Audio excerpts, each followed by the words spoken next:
আরে একটু দেরি হয়ে গেল জায়গাটা আসলে সুন্দর তাই না? ভালো লাগছে আজকে। আর এখানে ডেকোরেশনটাও ভাবি কি আর বলবো, জিনিসপত্রের এত দাম তাই কিছু কিনতে পারলাম না।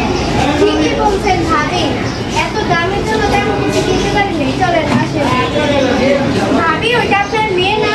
আয় না ভাবি, ওটা আমার মেয়ে না, আমার মেয়ে তো স্কুলে। আরে দেখি ওটা আপনার মেয়ের মতোই লাগে। আরে ভাবি না, চলেন তো পাশে যাই। আরে দেখি না আপনি। চলেন তো দেখি।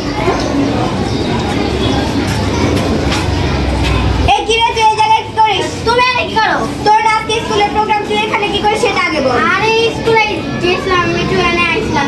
তুমি আরে কি করো? কি রে দোস্ত, তোর মা এরকম কেন? ওনার কি কোনো ম্যানার্স নাই? আর দোস্ত তুই কিছু মনে করছিস? তোর লাগে আমি কালকে থেকে বলতেছি। এই চলো তো বাসায় চলো, তোমার জন্য কোথায় যায় শান্তিও নেই। চলো তো, আমার মনে কোনো মান সম্মান নেই। ভালো লাগে না, আমার কোনো মান সম্মান নেই। যে না পারে হ্যাঁ না আমার অপমান করে, যত সব। তুই আজকে স্কুলে যাস না কেন সেটা আগে বল। আমার মন চাইলে চাইলে, তাতে তোমার কি? যাও তো এখান থেকে যাও, রুম থেকে বাইরে আমার একা থাকতে দাও। ভালো লাগে না, যে না যাই হ্যাঁ অশান্তি, অসহ্য করে।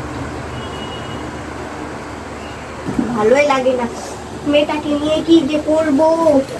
আমি একটু যাইতেছি এক জায়গায়। কই যাইতাছস তুই? ওই তো লালিয়ার বাসায় যাইতেছি। লাভের পাশে যাইতাছস, ভালো কথা।